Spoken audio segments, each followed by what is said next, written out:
Welcome. In this video, I'll show you how to fix WhatsApp download problem on PC. Alright, if you find this video helpful, please leave a like and subscribe to the channel for more such tutorials.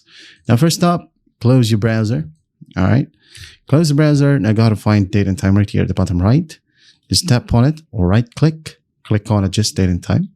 And then these two, set time zone automatically, set time automatically. Make sure that these two are enabled. And then once done, click on sync now. After that, close this one. Go ahead and look for control panel. Click on it and make sure that you're under large icons.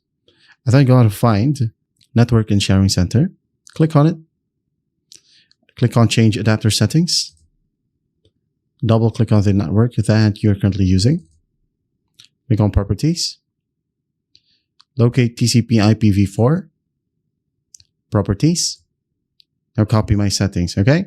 Obtain an IP address automatically and use the following DNS server. 8888, then alternate 8844. Click on OK. Close. Open up the browser.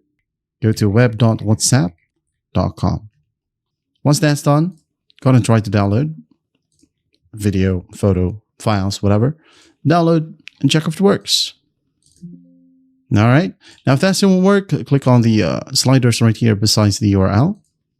Now, click on cookies and site data. Manage on device. Delete WhatsApp web. Okay. Click on delete. And once that's done, it will refresh the web or the WhatsApp web. Okay. You'll have to log back in. And after that, once you're logged in, re-download the file and you should be good to go. That is how you fix WhatsApp download problem on PC. I hope this video helps, and I'll see you in the next one.